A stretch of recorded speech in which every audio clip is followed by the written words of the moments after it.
सारी संगत बैठी हुई गुरु जी के चरणों में, सबको मेरा प्रणाम। मेरा नाम मनमोहन सिंह है।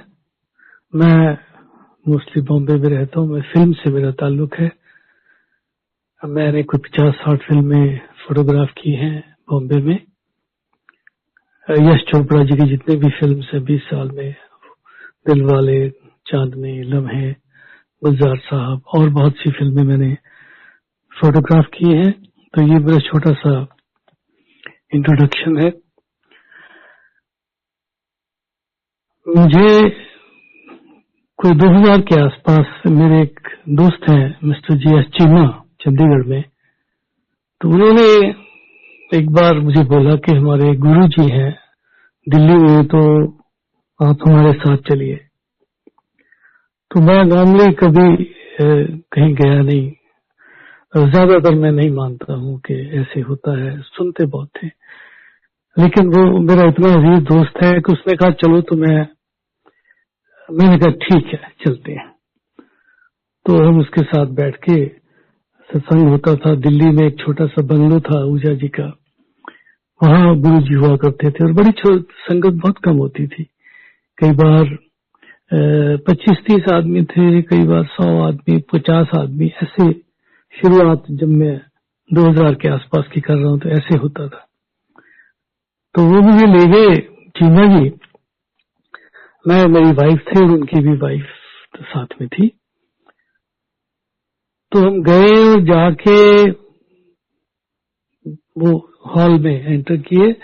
सामने चेयर पे गुरुजी बैठे हुए थे। तो पहली बार मैंने उनके दर्शन किए और जाते ही पहले उनको प्रणाम किया। प्रणाम करके जैसे ही मैं उठा, मतलब बैठा, जैसे ही प्रणाम करके मैंने सिर ऊपर किया तो चीमा जी ने बुलाया, जी ये मेरा दोस्त है जी, मनमोहन सिंह नाम है। कहते हाँ हाँ हाँ भी जानता हूँ मैं, क्या हाल है? वो तेरे वो मामा जी है ना तेरे, जो राइटर है, क्या नाम उनका, कंवल? मैं कहा जी हाँ सरदार जसवंत सिंह कंवल, बहुत बड़े राइटर हैं पंजाबी के। हाँ हाँ मैं उनको जानता हूँ और तब से जानता हूँ, बहुत देर से। वो जो सिवे होते हैं जहाँ पे वो बैठ के वहां नॉवल रात को लिखा करते थे और मैं रात को वहां पे भक्ति करता था वहां बैठ के रात को। तब से मैं जानता हूँ उनको। तो उनकी बात करने लगे और सरसा से हो तुम? मैंने कहा जी अच्छा ठीक है, बैठो, जाओ पीछे। तो मैं जाके बैठ गया, मैं और मेरी वाइफ थोड़ी दूर होके बैठ गए। तो थोड़ी देर में देखता है, क्योंकि हमारा काम भी ऐसा है, मेरा प्रोफेशन भी ऐसा है। तो मैं देखता रहा, मैं देख रहा कि इस तरह के कलरफुल कपड़े पहने हुए हमारे गुरुजी का जो एक इमेज होता है ना, वो कुछ और ही होता है। तो नेचुरली वो क्यूरियोसिटी एक जरूर रहती है कि ये इस तरह के कपड़े डाले हुए हैं, 2-3 लोग पीछे से दबा रहे हैं, 2-3 लोग पांव दबा रहे हैं। तो बैठा रहा, देखता रहा। मतलब उस वक्त कुछ भी दिमाग में नहीं था, ये था कि क्या हो रहा है, ये कैसे चल रहा है, कैसे गुरुजी हैं। तो बैठे बैठे अचानक वो बोले, अच्छा भाई ऐसा है कि संगत को बोलते हैं ये 2 लोग और आ गए हैं मुझे आजमाने के लिए। क्योंकि मुझे डाउट था ना, मैं जैसे जो मेरे दिमाग में चल रहा था उनको उसी वक्त पता चला। अच्छा ऐसा करो, आप पहले जाओ लंगर छको, लंगर छक के फिर आओ। तो उस वक्त लंगर का टाइम हो गया, तो वहीं पे लंगर लग गया। लंगर ला के हमने लंगर खाया और फिर वही दिमाग में वही बात कि वही क्यूरियोसिटी के, मतलब गुरुजी तो बहुत सुनते थे, महात्मा संत महात्मा, ये इस तरह की नहीं, ऐसा तो नहीं सोचा नहीं था शायद, इसलिए। खैर मैं बैठे रहे, जाते वक्त माथा टेका, माथे जाने वाले मुझे होते फिर आना। तो मैंने कहा जी गुरुजी जरूर आएंगे। तो वहां से उठ के हम चले और रास्ते में जैसे ही चला, उस वक्त जब मैं बाहर आया उनके बंगले के घर से बाहर, उस वक्त मुझे ध्यान आया कि गुरुजी मेरे रिश्तेदारों के बारे में कैसे जानते हैं। उनको क्या कैसे मालूम कि मैं वो हूँ, उनका रिश्तेदार हूँ, और वो क्या करते हैं। तो तब तक मेरे ध्यान में नहीं आया। देखिए, जब तक मैं बैठा रहा मुझे बिल्कुल नहीं ये पता चला कि क्या है। मुझे लगा कि हाँ सब ठीक ठाक है। उस वक्त अचानक चलते चलते मैं बाहर निकल के रुक गया और देखा कि गुरु जी को ऐसे पता, कैसे पता। तो मैंने वो थोड़ी सी शेयर की चीमा के साथ। तो चीमा मेरा दोस्त था, वो थोड़ा हंस पड़ा, वो बोलता आ जाओ, जो कोई नहीं, बहुत ही आहिस्ता आहिस्ता पता चलेगा। कहते सबके साथ होता, तेरे साथ ही नहीं सबके साथ ऐसा, आ जाओ। तो ये क्यूरियोसिटी लेके पहली मेरी उनके साथ मेरे दर्शन जब किए, पहली बार मैंने गुरु जी के दिए थे और उनको कहा था कि आना, फिर आना। तो मैं जाता रहता था चंडीगढ़, मेरा फार्म है सिरसा में, वहां से वाया दिल्ली, दिल्ली से बॉम्बे, बॉम्बे से दिल्ली और दिल्ली से सिरसा, ऐसा चलता था। तो वो क्यूरियोसिटी जरूर रही, लेकिन जैसे बोलते हैं ना कि यकीन वाली बात नहीं थी बिल्कुल भी। तो नेक्स्ट टाइम क्या हुआ कि मैं बॉम्बे गया, तो बॉम्बे से जब मैं वापस कुछ महीनों के बाद वापस आया दिल्ली, तो दिल्ली में फिर मैं गुरुजी के पास दर्शन के लिए गया, क्योंकि क्यूरियोसिटी थी, यकीन नहीं था, लेकिन क्यूरियोसिटी थी ये क्या है, उनको कैसे पता, किसी ने बता दिया कि मेरे रिश्तेदार के बारे में। तो खैर मैं वहां दर्शन किए उनके, बैठे।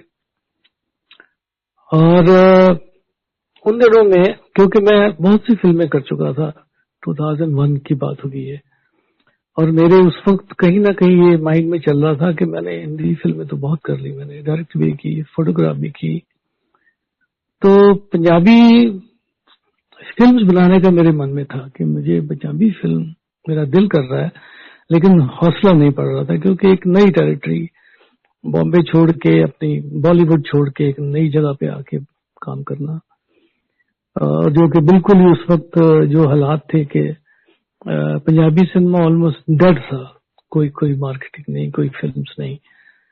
तो ये मेरे मन में कहीं ना कहीं चल रहा था। और उस नेक्स्ट डे जब मैं गुरुजी के जाते वक्त जब मैंने प्रणाम किया, तो जाने लगा तो मुझे बिठा लिया, बैठ। तो मैंने कहा जी गुरुजी। कह रहे क्या तेरा पंजाबी फिल्म बनाने का मूड है कुछ?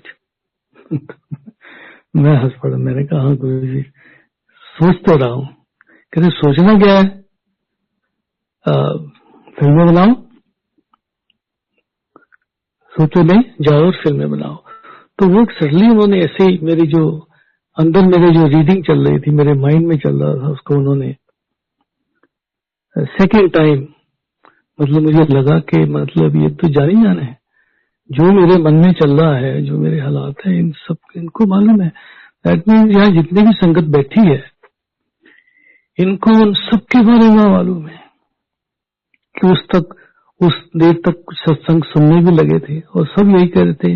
मैं जब पहली बार आया तो गुरुजी बोले अच्छा अच्छा क्या हाल है भाई, वो तेरी फैमिली का तो उनको पता ही था। कई बार ये भी बोलते थे, वो तेरे भाई वो साथ वाला एक तेरा वो नेबर है फलाना, ये नाम है उसका, तो उसका क्या हाल है, उसकी ये कुछ प्रॉब्लम चल रही थी, तो उसको बोलना, वो मैंने ठीक कर दिया।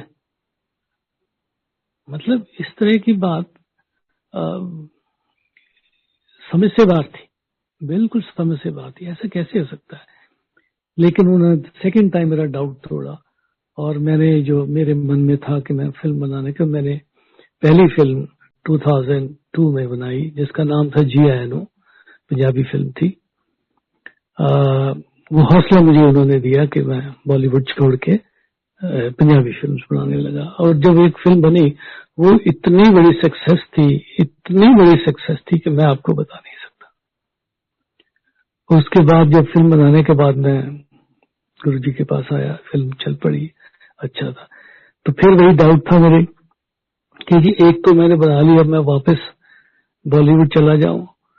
तो सडनली मुझे बोलते तू फिल्में बना, पंजाबी फिल्में बना, बनाते जाओ।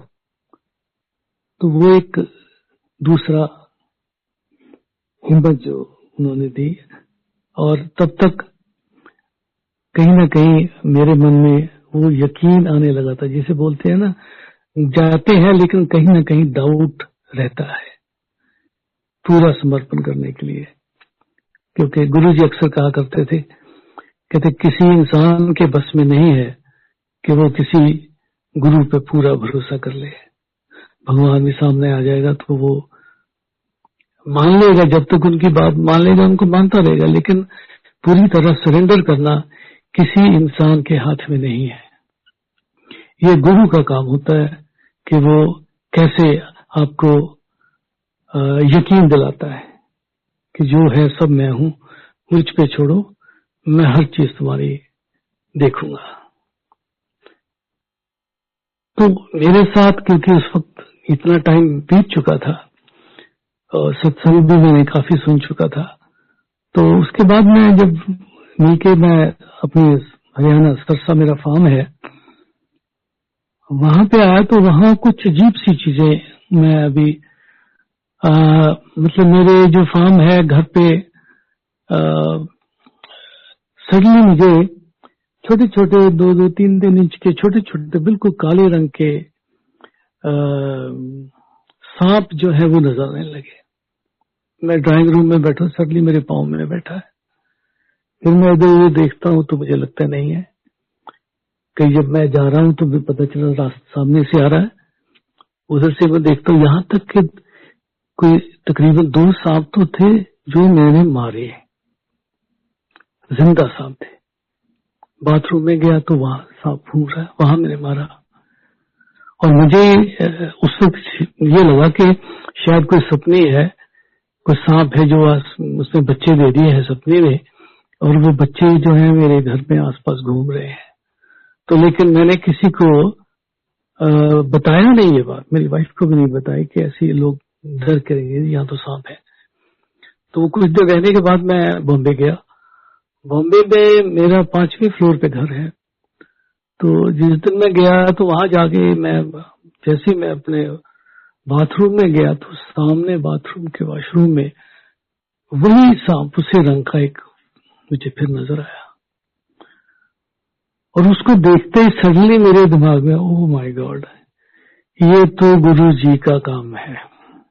ये मेरे मन के अंदर से आवाज आई।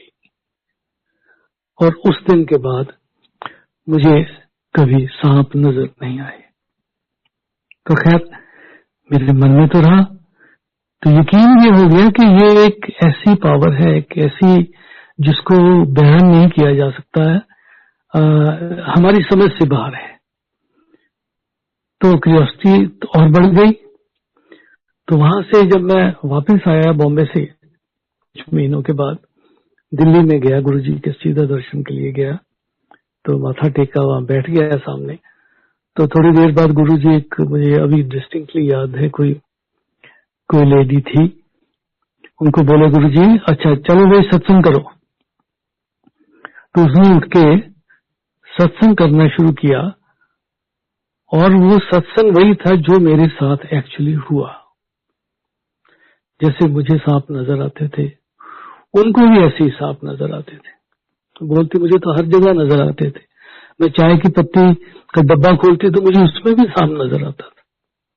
तो उसके बाद आहिस्ता आहिस्ता जाके जब गुरुजी का पता चला वो गुरुजी का काम है, तो गुरुजी की बख्शी, तो उसके बाद तो मुझे कभी सांप नजर नहीं आया। तो ये उनका पक्का प्रूफ था कि वो जो तुम्हें जो नजर आया वो मेरे ही थे। और उसका प्रूफ उन्होंने उस सत्संग में जो लेडी बोल रही थी उनके मुंह से, ये खुद तो कभी नहीं बोलते थे, वो ऐसे बोलते थे सत्संग करो, हाँ भाई आपस में बात करो। वहीं से एक्सपीरियंस से, सत्संग का मतलब आपके साथ जो एक्सपीरियंस हुआ है अपना वो शेयर करो लोगों के साथ। तो वो उस दिन मतलब 2 साल के वक्त तक बीत चुका था। तो 2 साल के बाद जिसको बोलते हैं कि सरेंडर, जिसे बोल देते हैं कि मैं मेरी समझ से ये बाहर है, तो मैं अपने आप को गुरु जी को सरेंडर करता हूँ। जो जैसे चलाएंगे, जैसे होगा, अब इनके सहारे जिंदगी बसर करेंगे। तो ये फेथ गुरु जी के ऊपर, जैसे गुरु जी बोलते थे किसी के बस में नहीं है कि वो फेथ कर सके, इतना सरेंडर कर सके, कंप्लीट सरेंडर जिसे बोलते हैं, वो गुरु के ऊपर होता है, गुरु करवाता है। और गुरु कब करवाता है ये गुरु को ही मालूम है। हो सकता है आप पहले दिन मिले हो तो पहले दिन ही आपके ऊपर कृपा हो जाए, हो सकता है आपको महीनों लग जाए, मुझे 2 साल लग गए, हो सकता है कुछ लोगों को इससे भी ज्यादा लग गए हो, क्योंकि वो अक्सर कहते थे आते रहो आते रहो, कहते आएगा आएगा, कहते आने के साथ ये मैं सफाई कर रहा हूं, अंदर से सफाई कर रहा हूं आपकी, ये जब सफाई हो जाएगी तो उसके बाद मेरी ब्लेसिंग्स जाएंगी। तो ये पहला एक्सपीरियंस जो गुरुजी के साथ बड़ा हुआ कि यहाँ उनके ऊपर टोटल फेथ आने में मुझे 2 साल लगे, और जब एक बार फेथ हो गया तो उसके बाद तो फिर वो एक्सपीरियंसेस होते रहते हैं, और तरह तरह के एक्सपीरियंस मुझे भी उसके बाद होने लगे। जैसे मैंने बोला पंजाबी फिल्म में मुझे शिफ्ट करवा दिया उन्होंने, उनका काम था। ऐसे ही फिर छोटी छोटी बातें, मेरा गला और मैं मेन चीजें जो मेरे साथ हुई है मैं वो शेयर करूंगा संगत के साथ। मेरे बॉम्बे में थ्रोट प्रॉब्लम हो गई थी, और ऐसी हो गई थी कि काफी दिखाने के बाद भी ठीक नहीं हो रही थी। मेरे फादर को भी गले का कैंसर था, तो कहीं ना कहीं एक तो डॉक्टर ने मुझे इशारा भी कर दिया कि भाई कुछ गड़बड़ लगती है, कुछ चल नहीं रहा है, चेकिंग करवा लो, तुम चेक करवा लो। लेकिन उस वक्त तक क्योंकि फेथ बन चुका था, मैंने कहा नहीं कोई बात नहीं, गुरुजी के पास जाएंगे, गुरुजी करेंगे, देखेंगे। तो थोड़ी देर बाद जब मुझे टाइम मिला तो मैं वापस दिल्ली आया, तो मेरा गला बहुत खराब था, उस वक्त पेन होती थी और कोई दवाई असर नहीं कर रही थी। जैसे मैं गया माथा टेका गुरुजी को, तो गुरुजी ने मुझे बैठ इधर बैठ जा, तो मैं उनके पास ही बैठ गया। तो गुरुजी बोलते लाओ भाई वो चाय लाओ, तो वो चाय लाई, चाय आके मुझे दी, तो गुरुजी बोलते चाय छको। तो मैंने वो चाय गुरुजी का नाम लेके चाय का एक घूंट पड़ा, और वो जो पहला घूंट था, वो पहले घूंट में मुझे, अब मैं कैसे बयान करूं कि मतलब ऐसे लगा मेरे अंदर ना कुछ जैसे गले के अंदर कुछ सर्जरी हो गई है एक घूंट के साथ, और घूंट के साथ जो भी मेरी गले की प्रॉब्लम थी सारी की सब अंदर चली गई। और जब तक मैं दूसरा सिप लेता चाय का तब तक मेरा गला बिल्कुल ठीक था। ये मेरा एक और एक्सपीरियंस गुरुजी के साथ। लेकिन जैसे कि मैंने कहा, जब सरेंडर कर दिया, जब उनको आपको अंदाजा हो जाता है कि कितनी बड़ी शक्ति है, ये वो शक्ति है जिसको मैं तो नहीं समझ सका, और मेरे ख्याल में जितने भी संगत थी वो उनको कभी समझ, क्योंकि बिन मांगे बिना कुछ बोले अपने आप वहां मिल रहा है, तो आदमी उसको बड़ा इजीली ले जाता है। वो समझ ही नहीं सकता मैं कहां बैठा हूं, मैं किस जगह बैठा हूं। इसी तरह ये मेरा एक बार उन्होंने मुझे ये ठीक किया। इसी तरह हम एक बार शूटिंग में गए हुए थे, फिल्म स्विट्जरलैंड में थे, एसजी की फिल्म थी राबते। तो शूटिंग करते हुए रात को हम होटल में गए, खाना वाना खाया होटल में, मैं अकेला था कमरे में। तो कमरे में मैं सडनली सो गया तो रात को 1-1:30 बजे मुझे सडनली आंख खुली, और मुझे लगा कि मेरा जो दिल है वो इतना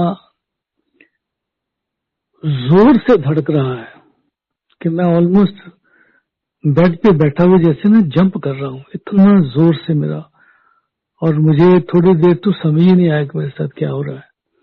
फिर मैंने आहिस्ता आहिस्ता मुझे होश आया, मैंने समझा, और गुरुजी का थोड़ा नाम लिया, मैंने गुरुजी के बारे में सोचा, और सडनली मुझे ध्यान आया कि गुरुजी ने अपने हाथ से मुझे एक फोटो दी थी, उनका एक स्वरूप दिया था, ऐसे दिया था, साथ में रखना, पास में रखना। तो वो मैंने अपने पर्स में रखा हुआ था।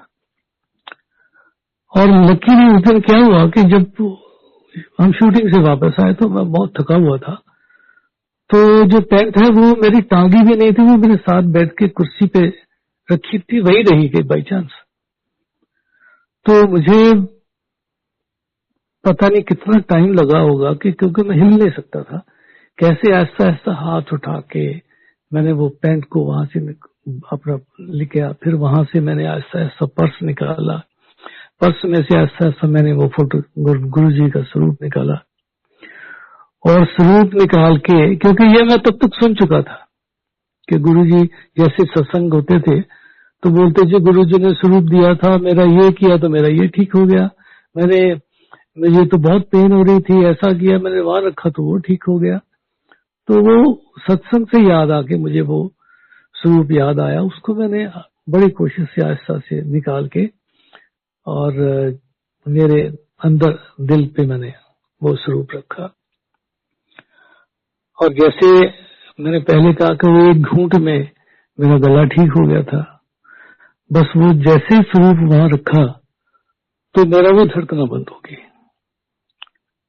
मतलब एक सेकंड भी नहीं लगा, मुझे ऐसे लगा कि मुझे कुछ हुआ ही नहीं है, मैं नॉर्मल हूं बिल्कुल। स्वरूप मैंने वहीं रखा और मुझे लगा 5-7 मिनट लगे होंगे, मैं सो गया। और मैं सुबह उठा, सुबह उठ के मैंने नॉर्मल नाश्ता किया, सब किया, स्वरूप को रखा, पर्स में फिर रखा, शूटिंग की हम वहां। उसके बाद 10 दिन 15 दिन हमने शूटिंग की, कोई प्रॉब्लम नहीं, कोई थकावट नहीं। और वापस बॉम्बे आए मैं शूटिंग के बाद। और बॉम्बे से, लेकिन मैं अंदर तो समझ चुका था गुरुजी ने ये दूसरी लाइफ दी है मुझे। तो वहां से जब, लेकिन वो जैसे बोलते हैं कि डर नाम की कोई चीज नहीं है, क्योंकि छोड़ दिया तो ठीक है, गुरुजी करेंगे जैसा है ठीक है।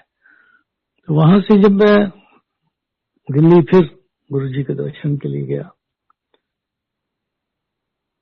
और फिर मैं बैठा, मैं जैसे मैंने माथा टेका, फिर बैठ, कहते इसको चाय दो, मुझे चाय पिलाई, सामने में बैठ गया। और मुझे याद है कि उन्होंने 1-2 आदमी को संगत में से 2 को बिठाया, इधर आओ भाई, इधर पीछे आओ। एक आदमी को ऐसा करो, तुम मेरे जो हार्ट है ना, हार्ट पे जोर जोर से हाथ से मसलो। तो वो हार्ट को मसल रहे थे, को पीछे किसी को बोला कि तू मेरे पीछे आ, ठोक। तो वो जो मेरा कहीं जो डाउट था ना, जैसे कहा ना गुरु हर डाउट को निकालता है, कोई जब डाउट बिल्कुल नहीं रखता, जब करने पे आता है, जो ब्लेसिंग्स होती है। तो वो जो वहां उनके दिल के ऊपर जो रगड़ रहा था ना, हाथ रगड़ रहे थे, वो मुझे बैठे हुए ऐसा लग रहा था उधर नहीं रगड़ रही, ये मेरे ऊपर सर्जरी चल रही है। वो जो हाथ है मेरे, मुझे यहाँ बैठे बैठे रिलीफ मिल रहा है। और उस वक्त सडनली वो मेरा दूसरा डाउट भी गुरुजी ने निकाल दिया, कि जो शुरू में रहता था कि कैसे गुरुजी को कोई पांव दबाता रहता है, कोई पीछे करता रहता है। तो उस दिन समझ में आ गया कि जहाँ जो भी हो रहा है, यहाँ किसी न किसी के कोई बीमारी दूर हो रही है, किसी की प्रॉब्लम सॉल्व हो रही है। ये वो डाउट भी उस दिन क्लियर किया गुरुजी ने। तो ये दूसरी बार मेरे ये लाइफ थी गुरुजी ने। और इतने एक्सपीरियंसेस हैं, मैं कुछ और भी शेयर करूंगा अगर टाइम में आप मुझे देते हैं तो। मेरा एक दोस्त है यहाँ सरसा में, उसकी वाइफ को कुछ प्रॉब्लम थी, काफी सीरियस प्रॉब्लम थी, तो वो ठीक नहीं हो रही थी। तो मैंने उनको बोला कि हमारे गुरुजी हैं, उनके आज चलो मेरे साथ। तो वो तकरीबन नहीं मानता, नहीं इस तरह का नहीं, मैं नहीं जाता, मैं तो सिर्फ गुरुद्वारे जाता हूँ, मैं किसी को नहीं मानता। तो मैंने 2-3 बार उसको बोला, तो तकलीफ में होता है तो आदमी बोलता चलो यार ट्राई करते हैं। तो उसको लेके मैं, मेरी वाइफ और वो और उसकी उनकी वाइफ, चारों हम सरसा से दिल्ली की तरफ चले। 4 घंटे का रास्ता है। और गाड़ी में हम चले तो रोहतक से पहले निकलते थे, हमारा क्या हुआ कि रेडिएटर लीक कर गया, पानी लीक हो गया। और निकल उतर के देखा तो पानी नहीं है, गाड़ी गर्म हो रही है। तो हमने वहां कहीं से ढाबे से एक थोड़ा पानी का डब्बा लिया, थोड़ा पानी डाला, एक भर के रख लिया, साथ में ले लिया। तो हमने कहा चलो रोहतक में यहाँ इसका शोरूम है गाड़ी का, तो वहां दिखाते हैं, वहां से रेडिएटर या कुछ प्रॉब्लम है तो बदल देते हैं। तो वहां जब हम गए जाके, वहां तक गाड़ी पहुंची हमने 1-2 बार पानी भर के, तो उन्हें बोला कि रेडिएटर तो हमारे पास नहीं है, दिल्ली से मंगवाना पड़ेगा, कल आएगा तो कल ठीक होएगा। मैंने कहा जाना तो हमें आज है। तो बोले जी गाड़ी खड़ी कर जाओ, ये तो जाएगी नहीं, आप दूसरी को टैक्सी पकड़ के चले जाओ। तो मेरे सडनली दिमाग में आया कि गुरुजी से मैंने सुना था, बोलते जब मेरा नाम लेके मेरे पास आते हो तो यहां तक लाना मेरा काम है और तुम्हारे घर तक पहुंचाना मेरी जिम्मेदारी है। उस वक्त सब छोड़ दो, कुछ याद नहीं करो, कुछ कि पीछे क्या है, तुम्हारे घर पे क्या है, वो मेरा जिम्मा है। तो मैंने कहा गुरुजी कहते थे पहुंचेंगे तो पहुंचाएंगे, तुम गाड़ी उठाओ, मैं गाड़ी लेके तो उनके साथ फिर। तो मैंने कहा चलो कोई बात नहीं, पानी डाल लेंगे, 1-2 बार चलेंगे। तो हमने 2-3 बार फिर पानी डाला, तब तक दिल्ली आ गई। और दिल्ली एंट्री करने से पहले क्या हुआ कि हमारा क्लच भी चला गया, क्लच खराब, मतलब क्लच बिल्कुल ही जवाब ही दे गया, ना ऊपर ना नीचे, लूज होके गिर गया कुछ। तो जिस भी गियर में, शायद पता नहीं फर्स्ट में थी या सेकंड में थी, तो गाड़ी बंद हो गई। गाड़ी बंद होगी तो मुझे सड़ने लगा, मैं क्या ये क्या हुआ, अभी मैं कहाँ जाऊंगा, अब इतना रश है, इतने लाइट्स आती हैं, क्रॉसिंग लाइट्स आती हैं, उसको भी क्रॉस करना है, रुकना भी है, गाड़ी स्टार्ट भी करनी है, ब्रेक भी मारनी है, तो मैं चलूंगा कैसे। तो फिर वही बात याद है, गुरु जी ने कहा ना पहुंचाएंगे तो पहुंचेंगे। तो मैं जैसे था वो सेल्फ मारा, जैसे वो सेल्फ मारता टक टक टक कर गाड़ी चल पड़ती थी और आगे जाके सिग्नल पे रुक जाती थी, वहां मैं गाड़ी बंद कर देता था, वहां आगे चलता था, फिर मैं स्टार्ट करता था, टक टक टक गाड़ी चल पड़ती थी, फिर आगे ले जाता था। तो उसी गियर में विदाउट क्लच मैं वो गाड़ी सारी दिल्ली क्रॉस करके गुरु जी के जहां रहते थे वहां पे पहुंचा। और वहां पहुंचते ही उनके थोड़ी दूर चल के जाना पड़ता था, एक फरलांग का रास्ता था, बाहर मेन गेट था। तो वहां गेट तक मेरी गाड़ी पहुंची, वहां मैंने गाड़ी बंद की, मैंने कहा लो जी गुरु जी ने यहाँ तक पहुंचा दिया, तो आओ गुरु जी के दर्शन करते हैं। तो हम दोनों गुरु जी को लेके चारों जाने वहां गए। तो उस दिन जैसे मैं वहां गया, थोड़ी जाके बैठा रहा, देखा तो वहां कोई भी नहीं है। तो सडनली एक आदमी आया, अंदर से कोई निकला, तो बोलते यस। मैंने कहा जी वो गुरुजी के दर्शन। गुरुजी तो बोलते आज थर्सडे को मिलते हैं, आज तो बुधवार है, आज तो नहीं मिलेंगे।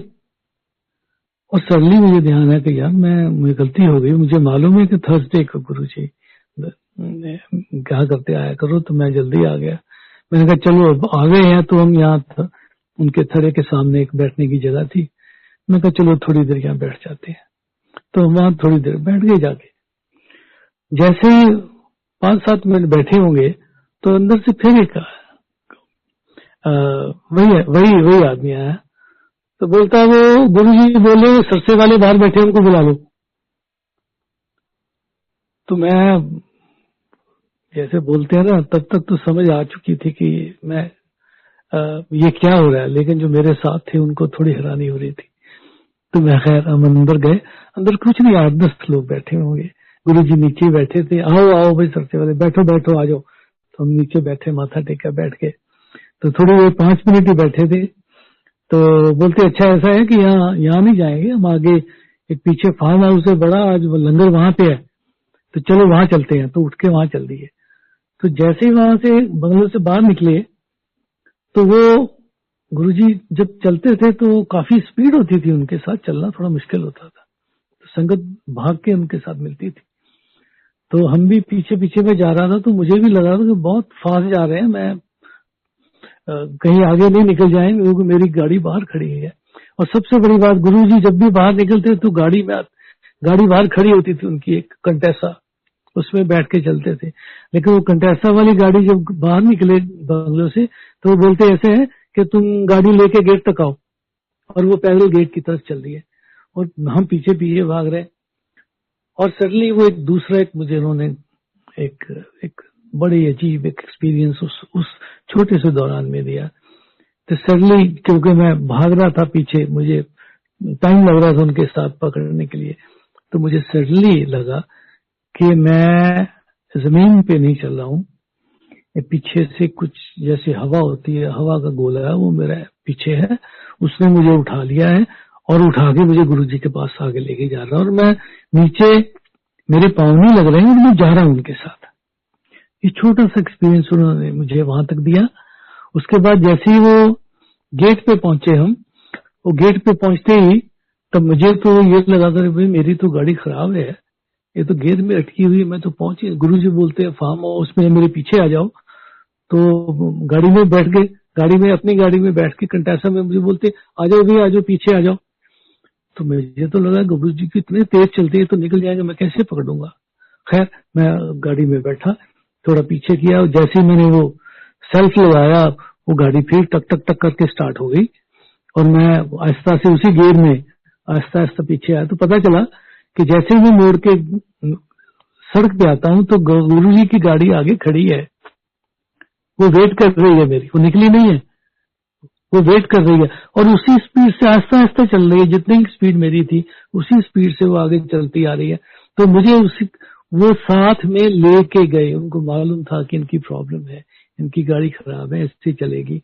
तो मुझे वो बिल्कुल उसी स्पीड में आहिस्ता आहिस्ता से लेके घर तक, उस फार्म हाउस तक लेके गए। उस फार्म हाउस में जाते ही गाड़ी रुकी, हम अंदर गए, अंदर जाके लंगर छका। लंगर छकते ही तो मेरा जो दोस्त था, उसकी वाइफ का जो काफी बीमार थी, सीरियस थी, तो उनको, सिर्फ उनको उठाया, मैं गुरुजी ने उनको इशारा किया कि इधर आओ। तो वो उठ के नजदीक आई, उन्होंने माथा टेका, तो क्या बोलते इनको चाय पिलाओ। तो चाय आई उनके लिए, चाय पी, उसने माथा टेका और बोलते ठीक है जाओ वापस चले जाओ, बैठ जाओ। तो ये उनके साथ हुआ, और उसके बाद लंगर छका। लंगर छक के जब वापस आ रहे थे तो वो भी, मैं गुरुजी के, मैंने भी जैसे चरण छुए वहां से आने लगा, तो गुरुजी मुझे हंस के बोलते हैं इसका काम मैंने कर दिया है। अब मेरी तो समझ में आ गया कि जिस काम के लिए हम गए थे, उसकी वाइफ की जो प्रॉब्लम थी, गुरुजी ने बोल दिया मैंने इसका काम कर दिया, मतलब इसको ठीक कर दिया है। और यकीन मानिए वो आज तक बिल्कुल ठीक है। ये और एक एक्सपीरियंस था। लेकिन इसके बाद एक जो बहुत सारी संगत को कभी भी जिसने सोचा नहीं होगा, वो हुआ 2007 में, गुरुजी छोड़ के चले गए हमें। उस वक्त महसूस हुआ कि हम, ऐसा लगा कि हम, मतलब हम, ये क्या हुआ, कैसे हो गया, गुरुजी ऐसे हमें छोड़ के कैसे जा सकते हैं, हमारा क्या होगा। तो ये बड़ा अजीब सा टाइम था उस वक्त। संगत किसी को भी समझ नहीं आ रहा था ये कैसे हो गया, हम कहाँ जाएंगे। हम तो यहाँ आते थे, ऐश करते थे, गुरुजी बोलते थे, हमारे काम हो रहे थे, सब ठीक है, अब क्या होगा। तो इसी दौरान आहिस्ता आहिस्ता कुछ महीनों के बाद फिर ये न्यूज आने लगी, किसी ने, कोई संगत का कहीं से आ जाता था, मैंने गुरुजी को देखा, किसी ने बोला मुझे गुरुजी का जो आश्रम, मैं उनको जाने, वो 7 से पहले वो गुरुजी का जो आश्रम है वो रेडी पूरा हो चुका था उस वक्त। और कभी कभी वो हमें लेके भी वह जाया करते थे, आओ आश्रम में चलते हैं, वहां देखते हैं। तो वो आश्रम, गुरुजी, कई संगत बोलती थी मैं चेयर पे नजर आते हैं, कोई कहते थे पीछे देखो, वो जहाँ रहते थे वो सोफे पे झूलते थे, बैठते, वहां रात को कभी नजर आते हैं। तो इस तरह की बातें होने लगी। तो लेकिन क्या कि जब तक देखो नहीं, आपके साथ नहीं हो, तो फिर आदमी यकीन करना मुश्किल हो जाता है। लेकिन सत्संग फिर वैसे शुरू हो गई, वैसे चलन काम शुरू हो गया, लोगों का फेथ वैसे आना शुरू हो गया। और जैसे गुरुजी बोलते हैं कि मैं यकीन खुद दिलवाता हूँ, तुम मुझ पे यकीन नहीं कर सकते हो, मैं दिलवाऊंगा। तो आई एम श्योर जितने भी उस संगत थी पुरानी, उन एक एक को गुरुजी ने कहीं ना कहीं ये यकीन दिलाया कि मैं हूं, मैं कहीं नहीं गया हूं, मैं यही हूं, आपके साथ हूं। और मुझे जो ये एक्सपीरियंस, ये मेरे साथ जो हुआ वो ये था कि चंडीगढ़ में मैं एक बार काफी बीमार हो गया। मेरे नेक की प्रॉब्लम हो गई थी। नेक इतनी ज्यादा प्रॉब्लम हो गई कि समझ ही नहीं आ रहा था। मैं बैठ भी नहीं सकता था, मुझे कोई खड़ा भी करता तो मैं धम से गिर जाता था। तो बीपी बढ़ गया, सडनली इतना ज्यादा हो गया था कि समझ नहीं आ रहा था।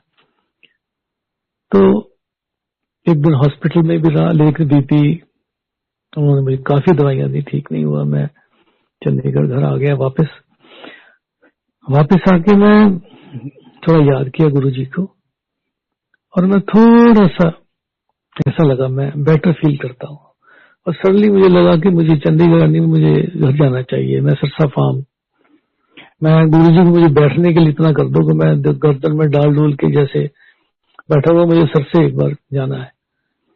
तो उतनी ताकत मुझ में उतनी देर में आ गई एक दिन के अंदर कि मैं गाड़ी वहां से लेके चला के देखो आया। मैं सरसा तक को 4 घंटे का रास्ता था।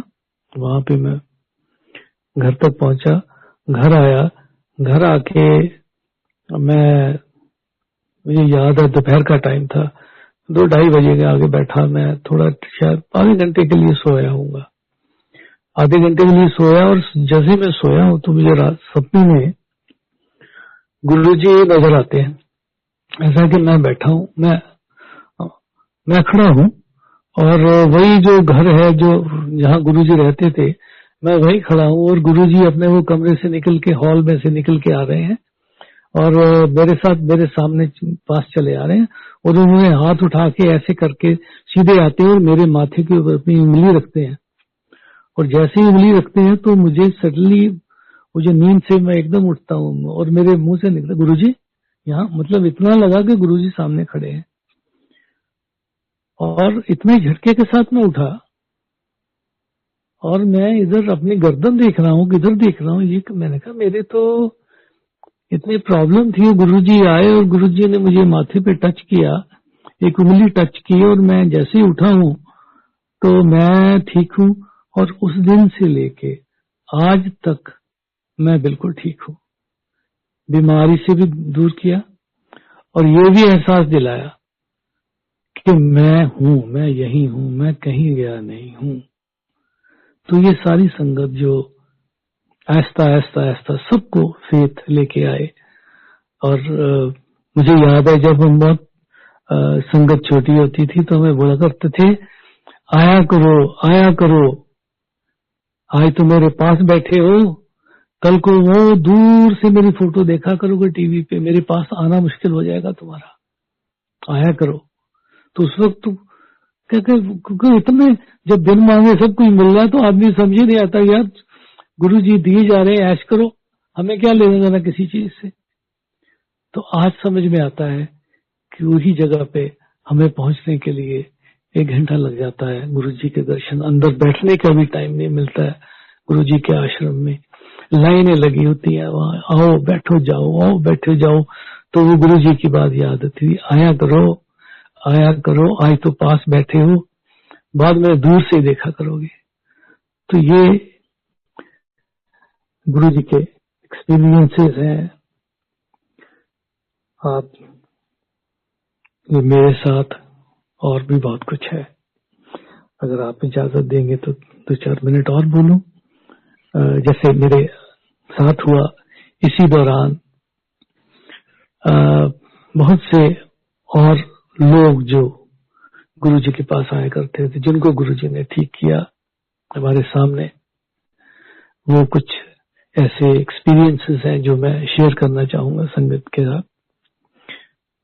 अपने जो मिनिस्टर थे अरुणेश्वरी जी, इनकी वाइफ बहुत बीमार हो गई थी और हॉस्पिटल में उनको ऑलमोस्ट जवाब दे दिया था उन्होंने। तो अरुणेश्वरी जी अपनी वाइफ को लेके उठा के, वो बिल्कुल जैसे बोलते ना, उनका वेट ही नहीं रह गया था, काली रंग हो गया था बिल्कुल। तो उनको उठा के गुरु जी के पास वो लेके आए, तो उनको लिटाया और गुरु जी के पास बैठे। उन्होंने, गुरु जी ने पानी दिया इनको, थोड़ा सा पानी दे दो, थोड़ा सा वो पानी पिया। और बैठे, शब्द सुने, लंगर छका, माथा टेका और सब चले गए। और ईश्वरी जी भी उनको उठाया और वापस चले गए। कोई बात नहीं, गुरुजी कभी कोई प्रचार, कोई ये बोलते कुछ नहीं किया करते थे। तो आओ बैठो, शब्द चल रहे हैं, इनको सुनो, ध्यान लगाओ, लंगर छको और जाओ, ऐश करो। और हमेशा बोलते थे ऐश करो, ऐश। जाते वक्त बोलते थे ऐश करो। और ये जो एक्सपीरियंस मैं आपको बता रहा हूँ अरुण शौरी जी का, ये कुछ महीने के बाद उन्हीं की जो बीवी थी वो ठीक हुई। ठीक होने के बाद उसी जगह पे वो लंगर बरताती थी। ये एक सामने देखी हुई एक्सपीरियंस है, इसको कभी भी मैं बयान नहीं कर सकता, बयान से परे है। गुरुजी क्या थे, हमारे लिए क्या है, कितनी बड़ी शक्ति है, हमें आज भी अंदाजा नहीं है। आज भी बिल्कुल अंदाजा नहीं है किसी संगत को। शायद कोई ऐसा हो जो उनको पूर्ण रूप से पहचान सके, क्योंकि जैसे बोलते हैं कि हमने हमेशा सुना है कि जो आपने आपका लिखा है, आपकी जो कर्म है वो आपको भोगने हैं। लेकिन ये ऐसी शक्ति थी जो जहां जाते थे तो वो बोलते थे मैं कर्म आपका काट दूंगा। कह के करते थे, आपके कर्म मैं काट दूंगा, मुझ पर विश्वास रखो। अपनी जो डोर है ना वो मेरे हाथ में दे दो, अपनी जिंदगी की डोर मेरे हाथ पे सौंप दो, फिर देखो मैं क्या करता हूं। तो ये तो उनको तो पहचानना ही मुश्किल है। जैसे बोलते हैं कि कर्म वही काट सकता है जिसने लिखा है।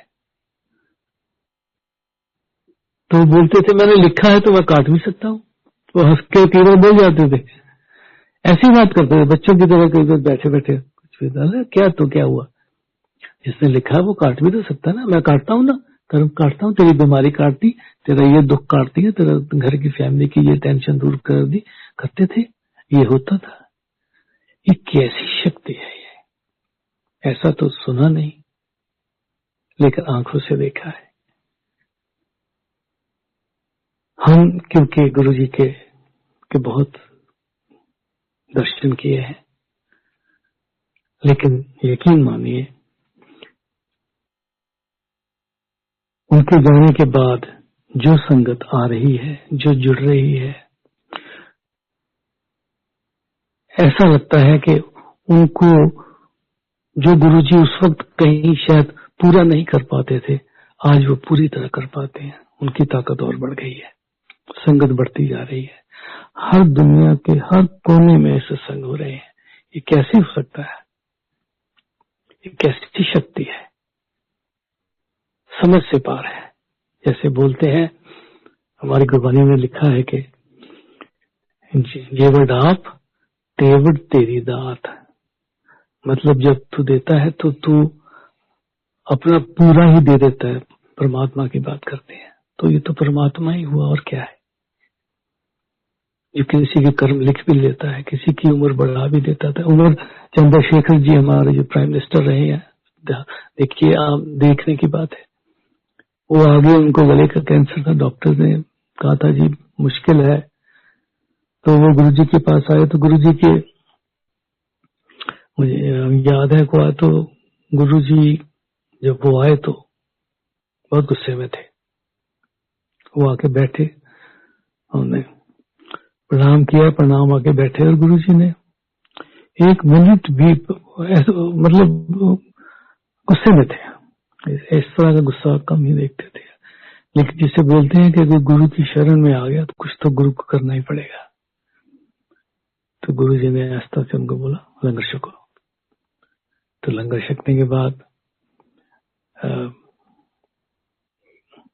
वो चले गए, माथा टेका, चले गए, कुछ नहीं बोले। और जैसे वो गए उसके बाद संगत को गुरु जी बोलते हैं, इसको मैंने 2 साल दिए। और यकीन मानिए पूरे 2 साल के बाद चंद्रशेखर जी का देहांत होता है। तो ये कौन सी शक्ति है जो उम्र भी देती है, दुख भी काटती है। बस ये कहा करते थे, आते रहो आते रहो, क्योंकि मैं सफाई करता हूं। जब तक अंदर से सफाई नहीं होगी तब तक मेरी ब्लेसिंग्स नहीं आएगी। फेथ रखो। सो सबसे बड़ी जो चीज है गुरु जी, जो हमें जितनी समझ हमें आई, वो ये है कि अपने आप को उनको उनके ऊपर छोड़ दीजिए। अपनी जो लगाम है, वो बोलते थे लगाम मेरे हाथ में दो और फिर देखो मैं क्या करता हूं। वो लगाम गुरु जी के हाथ में दे दीजिए और आराम से जिंदगी बसर करिए। जैसे वो बोलते थे, ऐश करो ऐश। यदि मैं ऐश करवाने ले आया तुम, सब सुख दूंगा तुम्हें।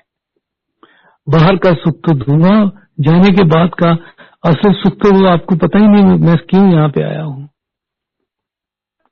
ये जो मैं आज आपके ये दुख दूर करता हूँ, या किसी की बीमारी ठीक कर दिया, किसी की प्रॉब्लम ठीक कर दी, ये तो कुछ ऐसी छोटी छोटी चीजें हैं। मेरा मकसद वो नहीं है, लेकिन वो इसलिए करना पड़ता है मुझे कि आज के टाइम में, ये कलयुग जो टाइम है, इस पे आदमी का फेथ नहीं आता है। जब तक ये करो नहीं, आदमी का फेथ नहीं बनता। और गुरु का काम है फेथ करवाना।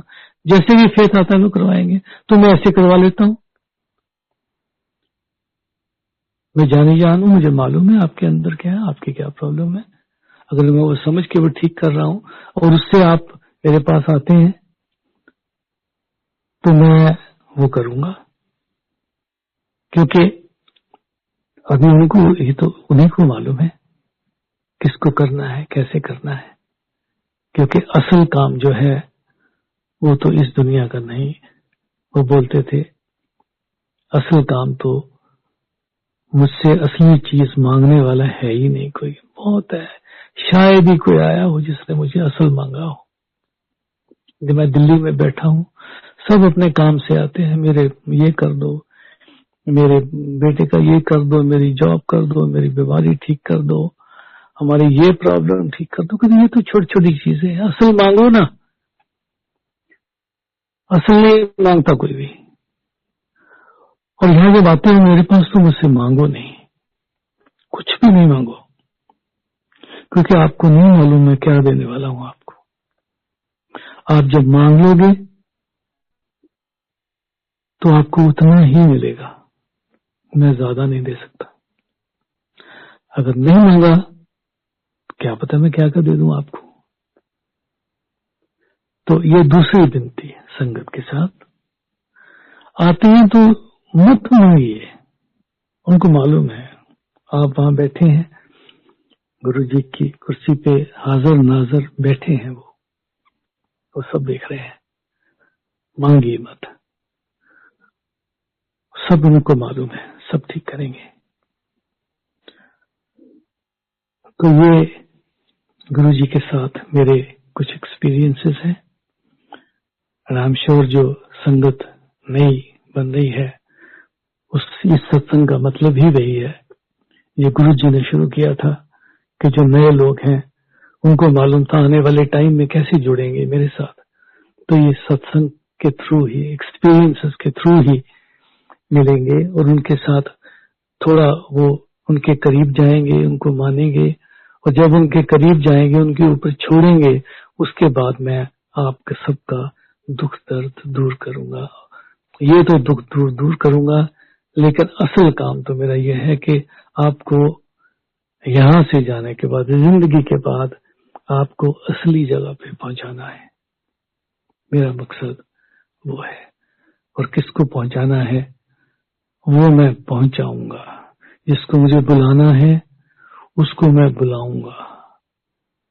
मेरी मर्जी के बगैर मेरे पास कोई नहीं आ सकता है। मैं बुलाता हूं तो आते हो। मैं दोबारा बुलाऊंगा तो आप दोबारा आओगे। मेरी मर्जी के बगैर नहीं आओगे। तो ये, अब इसको क्या कहें? अब इसको परमात्मा कहें, समझ से बाहर है, बिल्कुल समझ से बाहर है। बस इतना है कि जैसे गुरुजी बोलते हैं उन पर भरोसा रखिए, सौंप दीजिए उनके, अपनी जो जिंदगी की डोर उनके हाथ में दे दीजिए और देखिए फिर, लेकिन आधे मन से नहीं, पूरे मन से छोड़ दीजिए एक बार और देखिए क्या होता है। हजारों देखे मैंने तो, इतने लोग आए, इतने गए, इतने बड़े बड़े सर्जन वहां आते थे, एम्स के, फोर्टिस के, जो बोलते थे जी हम वो केसेस जो कभी लेते नहीं थे, हमें मालूम था कि ये तो बचेगा ही नहीं, हम रिफ्यूज करते थे। आज हमने वो रिफ्यूज करना बंद कर दिया है। गुरुजी का स्वरूप गले में डालते हैं और ऑपरेशन कर डालते हैं और कभी गलत नहीं होता है। और वो बोलते थे ये कैसी फोर्स है जो हमारी भी समझ से बाहर है। हम डॉक्टर्स हैं, हम पढ़े लिखे हैं, लेकिन हमारी समझ से ये बाहर है, क्योंकि बहुत से किस्से, बहुत से ऐसी बीमारियां जो हम ठीक नहीं कर पाते, हमारे मरीज यहाँ आके ठीक होते हैं, वही हमें यहाँ लेके आते हैं और फिर हम अपनी आंख से देख रहे हैं कि ठीक हो रहे हैं। ये कैसे हो सकता है? लेकिन फिर वही बात, ये बातें बहुत छोटी हैं, असल चीज को ढूंढिए।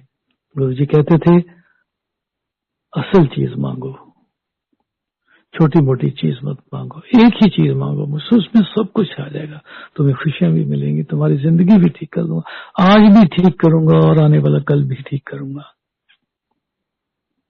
तो आप सब जो यहाँ बैठे हैं गुरुजी की शरण में, मैं तो यही कहूंगा कि आप बहुत ही सिलेक्टेड लोग हैं जिनको गुरुजी ने मंजूर किया है, अपने शरण में बुलाया है। उनके साथ जुड़िए, ब्लेसिंग्स लीजिए, आज नहीं तो कल। जैसे मैंने कहा था, मैंने वहां पे 1 मिनट में भी ब्लेसिंग्स होती देखी है, कुछ महीनों में भी हुई है। मुझे 2 साल लगे, 2 साल के बाद सटली उन्होंने बोला कि ये सरसा वाले को कल्याण किया। तो ये कल्याण का मतलब क्या है? जिंदगी तो चलती रहेगी, परेशानियां जो है वो भी आएंगी, लेकिन वो निकल जाएंगी, आपको महसूस नहीं होगा। और असल ढूंढिए जिस चीज के लिए हम इस दुनिया में आए हैं, उसका परम मकसद जो है वो गुरुजी वहां पहुंचाए सबको, सारी संगत को वहां अपनी शरण में लें। और इसी के साथ मैं सारी संगत को फिर प्रणाम करता हूं और गुरुजी को फिर एक बार प्रणाम करता हूं। जय गुरुजी, जय गुरुजी। संगत जी, गुरुजी कहते हैं कि मैं सत्संग करने वाले और सुनने वाले दोनों को ब्लेस करता हूँ। तो संगत जी, अगर आप भी अपना सत्संग हमारे साथ शेयर करना चाहते हैं तो अपने सत्संग की ऑडियो या वीडियो रिकॉर्डिंग करके दिए हुए नंबर पर आप ईमेल कर सकते हैं या फिर आप हमें व्हाट्सएप भी कर सकते हैं। संगत जी, हम आपका सत्संग फेसबुक और यूट्यूब दोनों पे शेयर करेंगे। और अगर आपने अभी तक हमारे चैनल को सब्सक्राइब नहीं किया है तो संगत जी चैनल को भी सब्सक्राइब कर लीजिएगा, बेल आइकन ऑन कर लीजिएगा ताकि आने वाले सत्संग की नोटिफिकेशन आपको सबसे पहले मिले। जय गुरु जी।